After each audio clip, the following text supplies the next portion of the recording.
fellow citizens, at this hour, American and coalition forces are in the early stages of military operations to disarm Iraq, to free its people, and to defend the world from grave danger.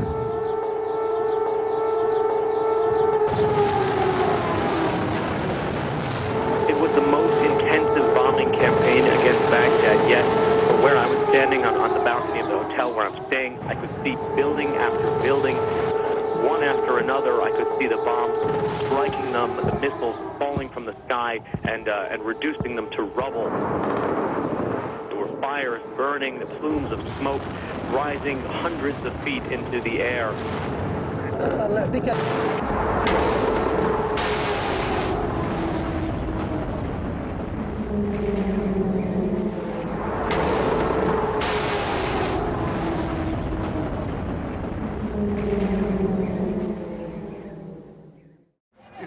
Leave the area, you are subject to arrest. This has been determined to be an unlawful assembly. Anyone not leaving the area is subject to arrest. By 2:30 that afternoon, 42 people remained sitting at the Crossroads. They were politely arrested, but the charges carried a possible 6-month jail term. Some pled no contest in exchange for community service or minimal jail time, but 17 pled not guilty and proceeded to trial. The prosecutor asserted that these defendants threatened society with anarchy if not found guilty. Although lightly sentenced, the Nevada City judges found all but one of the defendants guilty on a variety of charges. Some paid fines, while others chose jail. Many people from the community completely understood why these upstanding citizens sat down in the Crossroads. Some did not, and others were even angered. Chicken shit! This series focuses on the individual defense and aims to provide better understanding for this peaceful yet, to some, intolerable resistance. Mr. Meyer, thank you for coming today. Have a nice trip. Okay, now the defense rests at this time. Do I understand you correctly? Your Honor, and what the defense would propose to do, or what we'd like to do, is to call Mr. Blickenstaff to indicate that as a general contractor, he went out and measured Broad Street and found it is actually 44 feet wide. And so if Mr. Pong might be willing to stipulate to that, we could maybe have that stipulation employed. Mr. Pong. Yes, Your Honor. You stipulate that Broad Street is 44 feet wide. This case does not hinge on how. That's fine. Okay, so you accept the stipulation. Anything else, Mr. Walker? Ms. Cochran, do you rest? Yes, sir. Okay, Ms. Webb, do you rest? Okay, Mr. Pong, are you ready to make a closing argument? Yes, Your Honor. The testimony builds and creates the scenario. The march itself was not the problem because people were moving. Hundreds of people they were in the street. That wasn't a problem. The problem came when a group of about 40 people, or eventually became a group of 40 people, planted themselves in the middle of Pine Street and Broad Street. That, according to the uncontradicted testimony of the officers here, were the two busiest streets in the city. That was a major intersection. And by having people there, cars cannot go through in a safe manner. What we have here with the testimony of every of the 5 defendants, they chose to do what they did based on a rational choice they made to express their political convictions. They sat there from the beginning all the way to the end, except for Ms. Webb, who left shortly before that, or sometime before that. But in any event, they sat there for at least that amount of time, that 2 hours, in and not moving. They were asked to move several times by Chief Travato. They were told many times, get off, you're blocking the streets. They refused to do so because that was part of their political action. And as Professor Meyer had testified to, demonstrators and protesters need to ratchet up their behavior to garner greater attention. So their behavior has to stand out apart from the rest of the 300 people, 400 people moving around. And what is a better place to do it?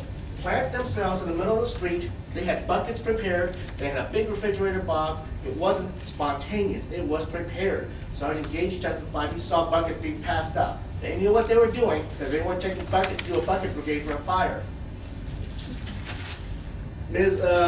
McNair said that they had the box to be visible so that the cars wouldn't hit them because they knew that their cars were going through. All 5 defendants had lived in Nevada County for many years. They know Nevada City. They are aware of the traffic. They all testified. They're aware of it. They've lived here for many years. They know this place. They know our community. So for them to say they did not anticipate their actions disrupting traffic is stretching the bounds of reason and common sense. It was right there in the middle of noonday. And the testimonies, delivery trucks, traffic, people on lunch hours, mail trucks, all came to a screeching halt because of their actions.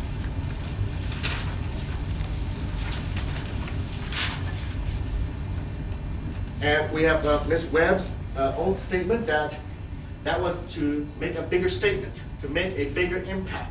They knew that they had interfered with businesses and vehicles, but they thought they would be justified in doing so. But the law is not that broad. They had their motives, and their motive, which they're confusing with intent. Motive is what drives a person. Intent is what specifically to the conduct.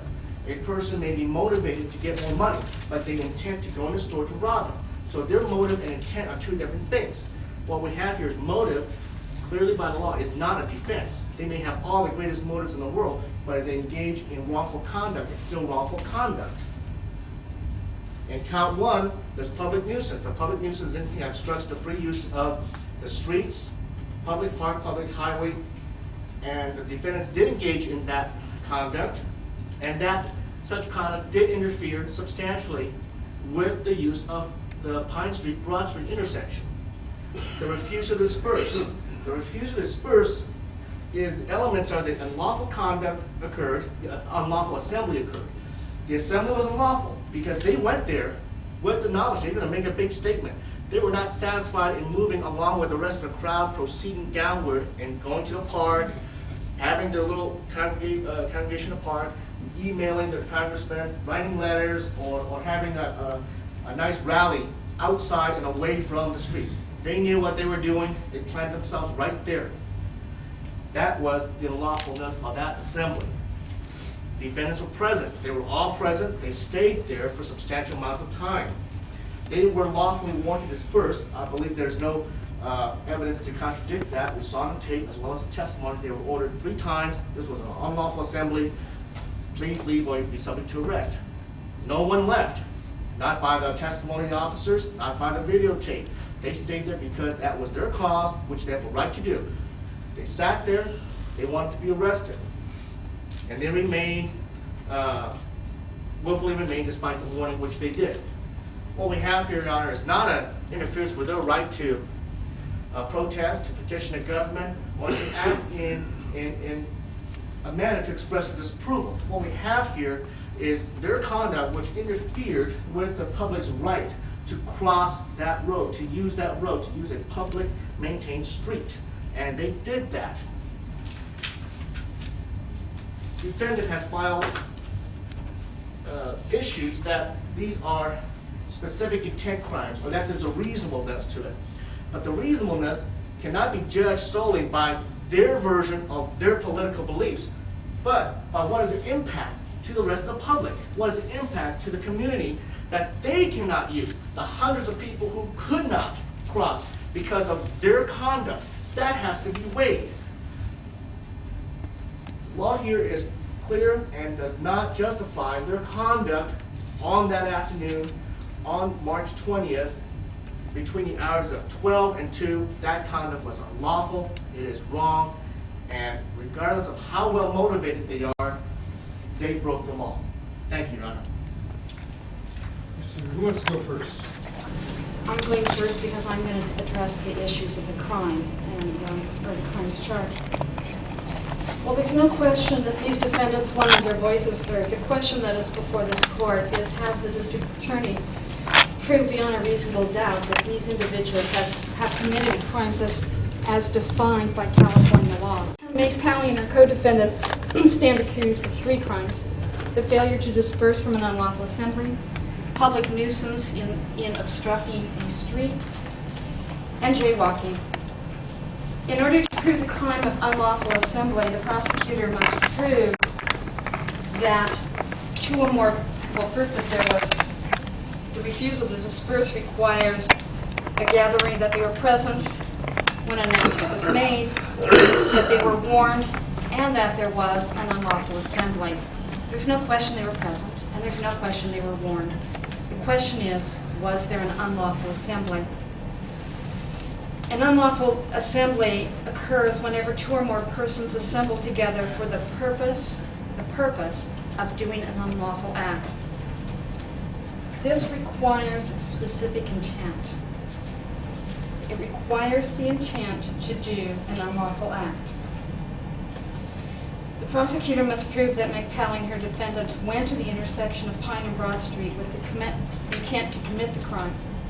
I'm presuming, since the only crime that's been mentioned here is the obstructing a street, that is the target crime that the district attorney has chosen. Well, there's the vehicle code violation. Okay, and he hasn't, well, I'll get to the vehicle code violation because I don't think the elements have been met at all. Don't bother. It bears pointing out that these 2 acts, the unlawful assembly and the unreasonable obstruction of the street, have 2 different mens reas or intents. While obstruction only requires a general intent, the crime of unlawful assembly requires a specific intent. Therefore, a specific intent to do this general intent crime must be present.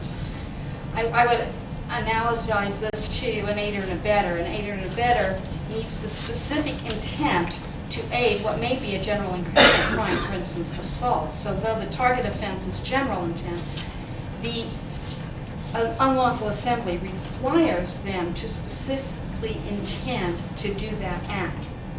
And we believe that the district attorney has not proven that beyond a reasonable doubt. Each of these defendants has attempted to testify as to what their intent was on that day, an intent to have their voice heard, an intent and a purpose to play their role in bringing about the end to what they believed was an unlawful war. Meg Pally sought to stand up, or actually sit, in a place where she could be seen by others who knew her and where she believed she could have an effect. As she testified as did the others that she did not set out to commit a crime, did not plan to block the intersection. That was not the plan of any of these individuals, and did not intend that 200 or 300 other people would gather around them and create this great obstacle in the middle of Broad and Pine. In fact, members of this core group, the original 12 to 14 people, actually tried to get others to move on so that such a great obstruction would not take place. Now I want to talk about the charge of public nuisance. I believe that based on the statute that there are at least 3 elements that must be proven. One, that the defendants obstructed the free passage and use of the street, and that the obstruction was unlawful, and that the obstruction was unreasonable. And I want to call the court's attention to the wording of the code section 370. It does not say that an obstruction of a street in and of itself is unlawful. There's further language. It does not. The ordinary use of the street. It says the unlawful obstruction. If you read the statute, it says unlawful obstruction. It does not say obstructing the street is in and of itself unlawful. It does say that an unlawful statute. I know you will, and so we're both in agreement. Okay, I will read the entire statute, and I ask the court to do the same. There has been no testimony that their conduct was unlawful. The statute does not permit the prosecution, in my reading of the statute, to prove an unlawful obstruction based solely on an obstruction that was not first itself unlawful. And we had many other examples given over the 2 days of obstructions that occur in the street that are permitted.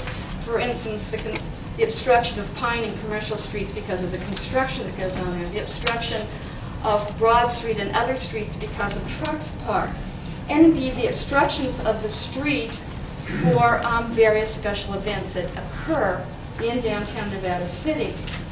The normal way that a city controls the use of its street to prevent obstructions that are unlawful is through a constitutional process that allows individuals certain rights to use the streets within local regulations. Unfortunately, Nevada City does not have such a constitutional law in Objection, place. Your Honor, referring to matters outside of evidence. Well, that's true. That's true. Well, none has been presented then to this court. But it's not an issue. And I would compare this, the language of this statute to the statute that prohibits the unlawful possession of a syringe or hypodermic. There are lawful ways in which that statute does not solely criminalize the possession of a syringe. It only criminalizes the lawful possession. There are conditions under which one can possess that syringe lawfully. And I would submit that at the very least, this 370 acknowledges that only conduct which is not privileged in some way violates the statute. Meg Pally and her co-defendants have asserted that their conduct was lawful under the First Amendment, under Penal Code Section 694, which other counsel will discuss, and under the Supremacy Clause of the U.S. Constitution. Next, in terms of 370, the prosecution has failed to prove that these defendants were actually obstructed the free passage and use of the street. I would submit that it was not these defendants, but the multitudes that gathered around them, the individuals who spent up to 45 minutes or longer encircling this core group by moving constantly through the crosswalk. These individuals, in planning this event and in carrying it out, sought to keep their obstruction at a minimum. There was testimony by Chief Travato that at least 4 vehicles, including a police car, passed around this core group before the rest of the 300 marchers joined them. It was the obstruction that I would submit that the obstruction was the 300 marchers, not the 12 people that originally sat in the middle.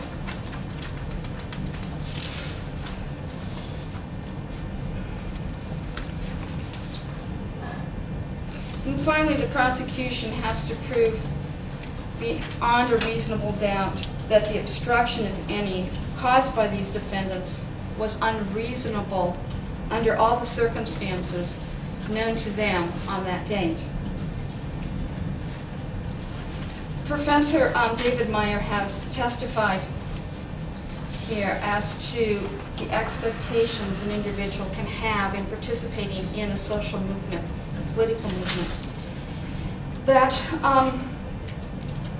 without even knowing these defendants, that people who have exhausted their means, which each of these individuals testified to, they had sent the emails, they had sent the letters, they had done all other things they knew to do in order to be heard, that when a person of strong conviction reaches that place, they have nothing to do but either give up or do something that is more visible. These individuals chose not to give up their principles, not to give up their right to free speech, not to give up their right to assemble, and not to give up their right to address their government for their grievances. And they chose to take the most effective tactic available to them, and that is to stand up, or rather sit down, in the middle of Broad Street. The court does not want to hear about the elements of jaywalking. I mean, it requires failure to yield, and of course there were no cars that came anywhere near, so there was no failure to yield on the part of these defendants. And with that, I would submit that the prosecutor has not been able to prove beyond a reasonable doubt that all the elements of each of the crimes charged have been shown. I want to address briefly California Penal Code sections 692 through 694, and of course also make a very brief statement on behalf of Defendant Harold Blickenstaff. Your Honor, let me start first by pointing out that a penal law must be construed as favorably to the defendant as the language and the circumstances of its application reasonably may permit. People v. Franklin, 1999, 20 Cal 4th, 249, 253. So, looking at 692 through 694 in that light, if the position of the defendants on the use of this statute as a defense is rational, if the law can reasonably be construed to allow this defense, then the defendants should be allowed to present it. And 692 and 694 are straightforward.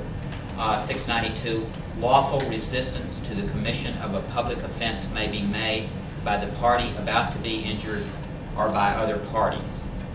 694 goes on to say, any other person in aid or defense of the person about to be injured may make resistance sufficient to prevent the offense. So we assert that this defense does apply in this case. Now, the courts, as our trial brief states, and I won't go into all the sources for this, but the trial brief does say that there are two reasonable conditions or attributes that need to be present or can be present that actually elucidate the defense. And just quickly, I'll refer to Cal Jury Instruction 5.32 on the use of force in a defense for another. And it states, in essence, that it is lawful for a person who, as a reasonable person, has grounds for believing and does believe that bodily injury is about to be inflicted upon another, to protect that individual from attack. So the conditions are that reasonable belief of a public offense and reasonable resistance. Now, there hasn't been a lot of law cited to you or evidence presented on international law issues because you didn't want that to be a focus of the presentation. Who's the third party these people were defending? The third Let's party. identify that person first. The third parties would be that if the United States military action in Iraq was a public offense in violation of international law, then the people who are injured, wounded, disrupted, etc. by that action would be the third persons whose would be the victims of the public offense. Are you aware of any authority citing 692, 693, or 694, which would apply the use of lawful resistance to a circumstance that's half a world away? Well, any authority at all, I'd be happy to listen. I am not aware of any authority in which the 692, 694 appellate authority has been used in a case involving one nation attacking or invading another nation. Are you aware of the legislative history of 692, 693, or 694? Well, the statute was passed in 1872. I'm not familiar with all the, what was going into the legislators' minds, but we know that statutes get interpreted different ways in different contexts, and sometimes the plain meaning rule is applied, and sometimes the plain meaning rule is not applied, and we look to the legislative intent. But under the plain meaning of the statute, in other words, interpreting the words as they are written, if there's a public offense, or if the defendant reasonably believes that there's a public offense occurring and uses reasonable resistance, then the defense applies. And while it may be true there's not appellate authority for it being used in the international geopolitical wars, on the other hand, that has not been ruled out by as well. So the question is, does that situation fit reasonably into the words of the statute? And Because the conclusion you reach is almost nonsensical. If you were to, 694 is really an elaboration of the power of a victim of unlawful offenses to use lawful resistance. When you make, by way of ridiculous analogy, and it is a ridiculous analogy, you're saying these defendants had the right of an Iraqi soldier to defend themselves against the American government. Well, but in Iraq was obviously not just soldiers who were being the victims or the recipients of means of destruction. I agree with you that it's atypical, but just because it's atypical would not mean it's necessarily ridiculous. And a lot of times there's no appellate authority for any given proposition, but the reason is because it's not come up before. But that's what we call in the law first impression. You still have the power to rule as you believe the words of the statute and all the rules requiring and all the rules of lenity, which is you're supposed to interpret the statute as favorable to the defendant as possible. Your Honor, I don't believe it's ridiculous just because it's somewhat novel in superior courts of California. Maybe I can address your concerns this way in a way that won't have this ridiculous air to it, and that is that the prosecution has argued that there is a presence requirement. And in a sense, maybe that's No, what... I'm more infatuated by this intellectually than anything else.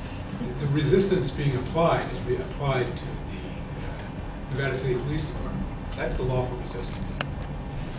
Well... But you're, by analogy, since they're a part of the United States of America, you have a right to lawfully resist the Nevada City Police Department to communicate your message to the, I guess, the federal government and thereby to the president and so forth. Well, Your Honor, I actually don't mean that the defendants were resisting the Nevada County Police Department. But that's the lawful resistance the statute talks about. Well, I believe the statute just permits lawful resistance to the public offense, and it was not in fact, the Nevada County Police Department that was committing the public offense. It was the U.S. government that was committing the public offense, and the protesters resisted the public offense of the U.S. government because they reasonably believed that the U.S. government, even if they were wrong, they reasonably believed that the U.S. government was committing a public offense.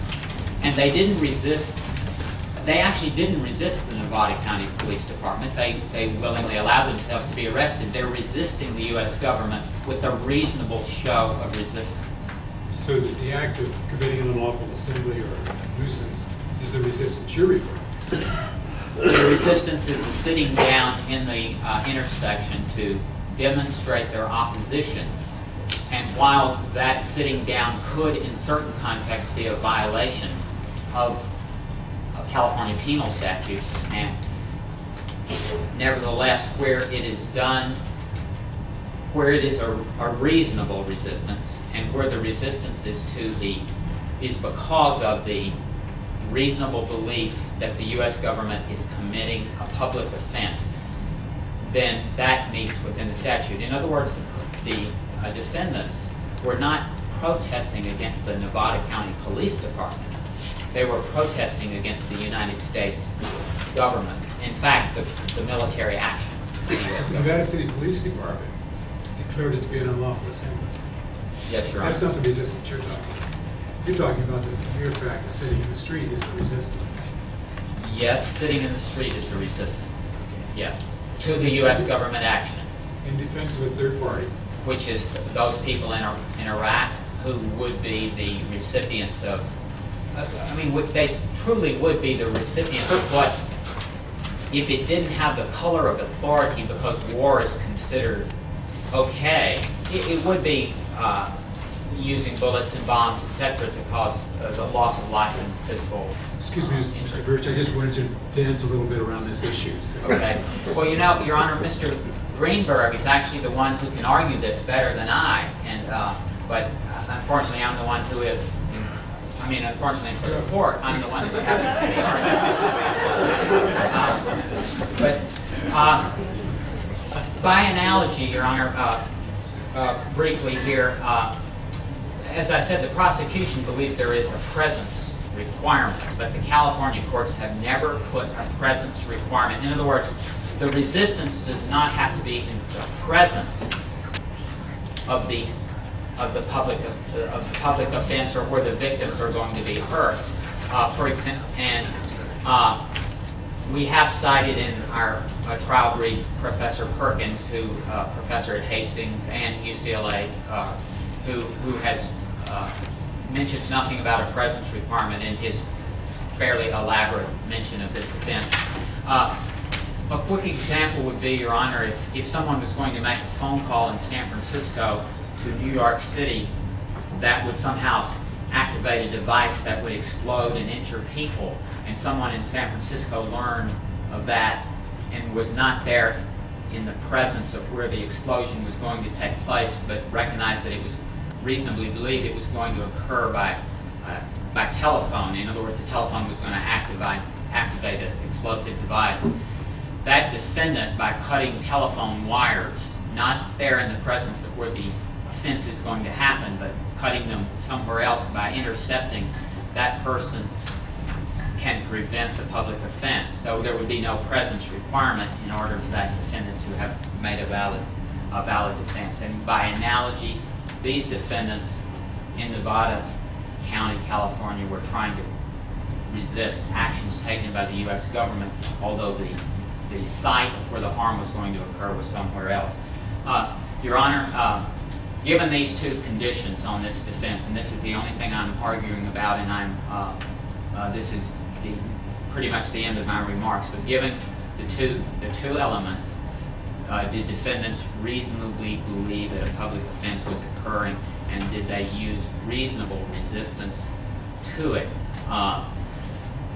I believe that the defendants in general have met those two elements, and I believe that our expert witness, by testifying that their belief was reasonable, that their actions could make a difference. They might not stop the war entirely, but they might reduce the level of casualties. And on behalf of Mr. Blickenstaff, whom I represent, his testimony was that he believed that the war was a public offense, that it violated international law. I believe you, with your knowledge of international law, can find that whether it is true or not true that it's a violation, you can find that the defendants reasonably believed it to be. And Mr. Blickenstaff also testified that he believed that his actions, that his resistance could make a difference, and therefore should be acquitted. Thank you. I'll address count one first.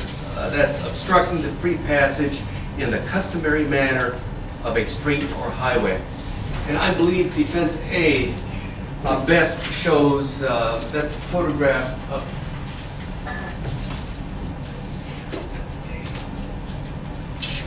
bottom. Defense A and B, I believe, best show the area that was covered by these defendants.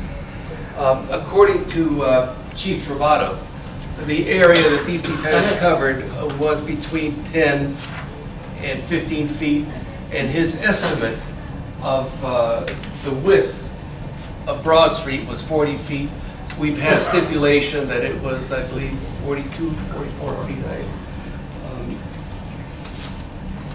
The Chief Travato also testified that in the beginning, 3 or 4 vehicles, including one police vehicle, went around the sitting protesters, went around the group. But then, at that time, the police stopped all traffic. And why did they stop traffic? Well, I believe Chief Travato, Sergeant Gage, and Officer Summerholder were all consistent in their testimony. They said that the reason they stopped traffic was for the health and safety of the demonstrators. Not one of them, not one of these witnesses testified that they were stopping traffic because the demonstrators were blocking the intersection. The People's case was silent on that. Officer Rode did testify that he was told by Sergeant Gage to block the road, and his recollection was that it was because the road was being blocked by the protesters. Of course, he couldn't see what was happening. He said he was a block away and didn't have a clear view of the intersection. 370 also says in the customary manner. And what is customary for Broad Street? Well, customary is for these great big trucks to block the street.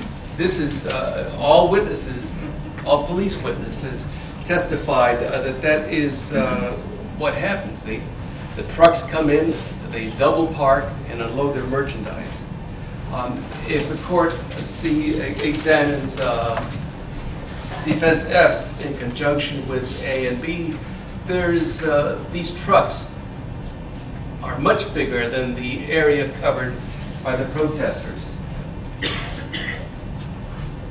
Count 2 alleges that the defendants remained present at an unlawful assembly after they had been lawfully warned to disperse. And CalJIC 16.240 describes 3 situations in which there's an unlawful assembly.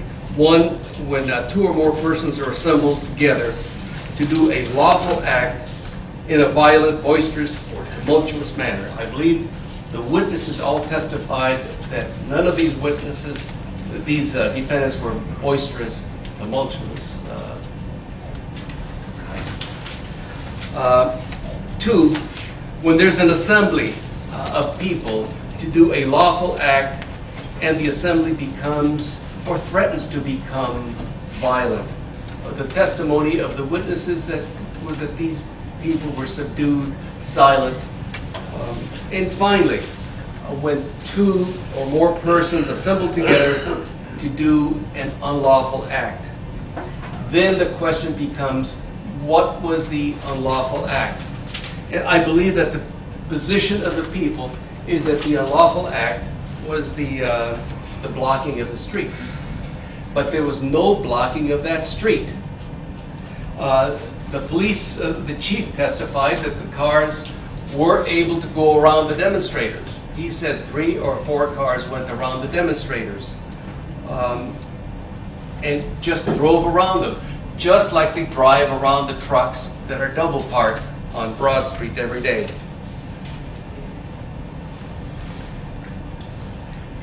These defendants, when they sat on Broad and Pine, were just sitting there. They were holding up this sign with their bodies. Mr. Jorgensen testified that they stayed together, that they were close together so that they would occupy as little space as possible. And I believe Ms. Webb testified similarly, that they wanted to keep this a small area so as not to disrupt commerce, disrupt the routine of the city. In fact, Ms. Webb was urging the other people, go follow the bagpiper. You know, don't stick around here. Go to the park. As these marchers sat there on Pine and Broad, they were exercising a right guaranteed by the. They blocked traffic for the protection of citizens exercising a constitutionally protected right, the right to assemble, the right to protest, to petition their government. Thank you very much. I would ask the court on behalf of my client for not guilty of the verdict. Thank you, sir. Just touching on Section 694, I would like to say that according to this brief, there is no presence requirement in California law. And as a matter of due process, the penal law must be construed as favorably to the defendant as its language and the circumstances of its application reasonably may permit. And while I need only apparently raise a reasonable doubt as to the privilege of lawful resistance in another's defense. And I'd like to, and I do assert that the Madison Avenue marketing ad agency, Hill & Knowlton, that has been employed to sell the American people on the notion that smart bombs allow the U.S. to accomplish regime changes without hurting anyone, is simply lying. That in fact our military used cluster bombs to rip bodies apart. Objection, Your Honor. Napalm and white phosphorus. Let her have her say. Go ahead. Napalm and white phosphorus to cling to and burn flesh, and fuel air explosives, which are cute mini nuclear bombs. And I won't belabor that any further. As to my personal motivation, I just wanted to touch on the fact that many of us here locally went to a law enforcement panel that was held maybe 4 months ago. That was an interaction between the police chiefs of Nevada City, Grass Valley, and Truckee, and Sheriff Royal, and a well-spoken FBI agent from Sacramento. After repeatedly being asked as to how they would respond if they were to have to enforce any of the provisions of the Patriot Act, it became apparent that none of them knew anything about the Patriot Act, even less about the imminent Patriot 2. And some citizens are taking it on ourselves to enter into dialogues with local law enforcement. So, as a matter of recourse, we did feel we had to begin that dialogue this way. Also, as to the idea that the international community knows much that the local community does not, especially as regards the criminality of the Bush family and administration's deeply vested interest in arms manufacture through the Carlyle Group, which is described by the industry standard as the world's largest equity firm, pharmaceuticals, the Lilly Corporation, and oil. And I won't belabor that any further either. I'd like to conclude by just saying that acknowledging that many people, on hearing my analogy to the current administration and the Third Reich, will find it outlandish. I do not qualify as an expert witness on this. My family, my background, like Mr. Blickenstaff's, is that I am descended from Mennonite people. Our people left Germany because of the militarization of that country. I followed it very closely. And it was Hermann Goering, that old Nazi, who did say, people can always be brought to the bidding of the leaders. All you have to do is tell them they're being attacked and denounce the pacifists for a lack of patriotism and exposing the country to danger. It works the same way in any country. So finally, I will say that since I had joined many of the demonstrators in the periphery, and since I do hope that the court has jurisdiction to follow its conscience as to whether proof has been shown against all of these defendants that we intended no unlawful purpose and that our actions were reasonable in light of world events and our deeply held convictions, I ask that be considered and that I be found innocent of the charges brought against me based on the elements of this disclosure, that I was not sitting at the time of arrest. With regard to obstructing the streets, again, as Mr. De La Fuente said, this is has to be willfully obstructing the street to prevent people from using the street in its customary manner. And again, our exhibits have shown, and just common experiences we've all discussed throughout the trial, have shown that there are often many obstructions in Broad Street for some period of time that interfere with the free use, as Mr. Pong continually tried to argue the law. But isn't it the customary?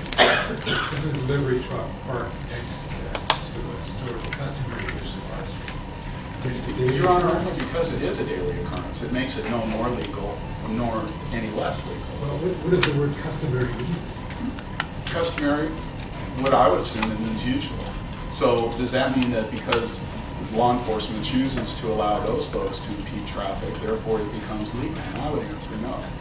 Whether or not the public rises up in some fashion and asks the police chief to start enforcing it is something that, for instance, in Carmel they did with Clint Eastwood, and Clint Eastwood got him to change the law so you can't have deliveries that impede the locals from Checking your honor.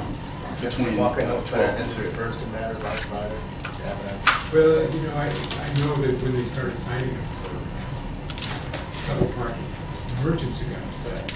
You bet. You bet. They don't listen to me.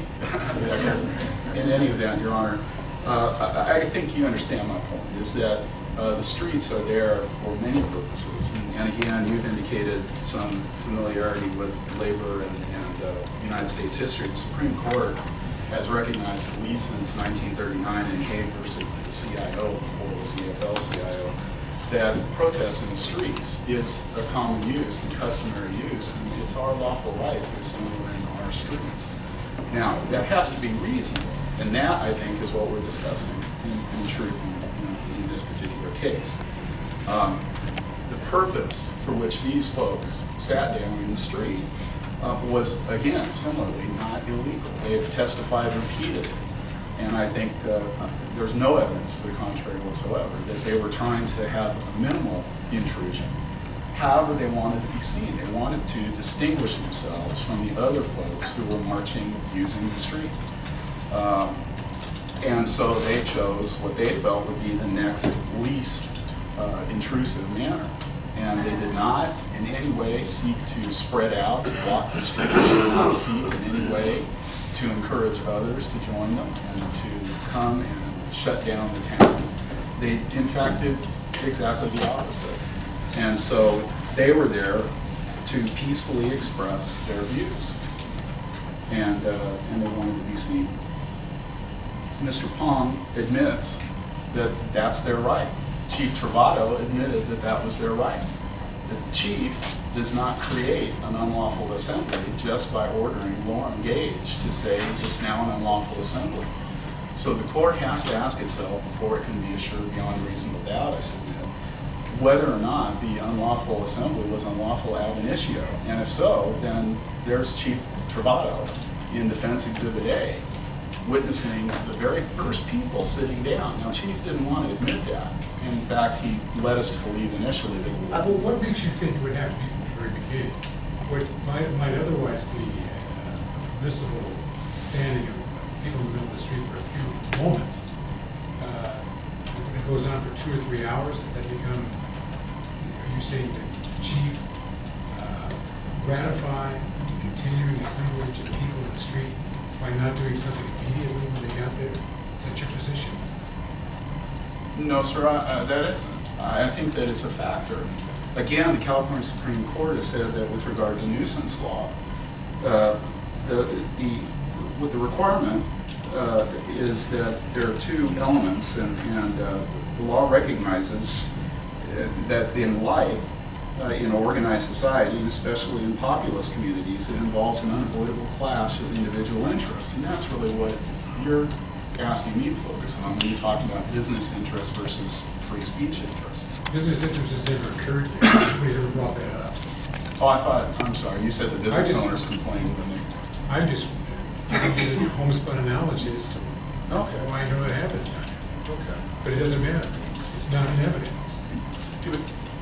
What I'm trying to make a point here, Your Honor, is that free speech often involves either things that some people will find unpleasant and possibly react to, but it necessarily involves, it always involves a conflict of ideas, a little inconvenience. I don't like hearing some people on the radio talk about their political views. I find that to be inconvenient when I go into places and I hear those radio shows being played.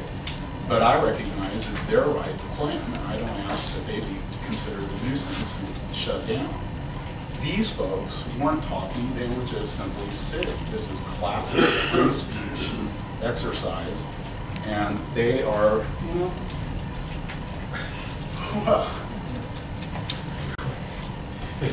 No.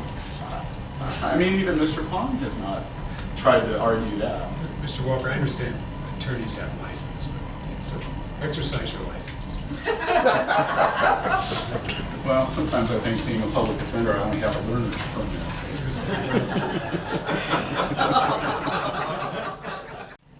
Judge, the California Supreme Court indicated that the interference with the protected interest, which is, of course, the free flow that Mr. Pong is obviously talking to you about, and somewhat I understand appealing to the court about. But the California Supreme Court indicates that interference must not only be substantial, but it also must be unreasonable, i.e. it must be of such a nature, duration, or amount as to constitute unreasonable interference with the use and enjoyment of the land or the street. The primary test, then, is objective, and it's unreasonable is whether the gravity of the harm outweighs the social utility of the defendant's conduct, taking into account a number of considerations. So what we've tried to do is to show the court the considerations that were in these people's minds that led them to believe that their act was not only not illegal, but also the right thing to do under the circumstances. And I'm trying to get everybody to understand that the harm that was done here was a relatively minor harm, as the doctor has told us this morning, Dr. Meyer, and it was almost inconsequential. Now, Chief Travado declared it to be an unlawful assembly. Can he do that at some point? Obviously, the answer is yes.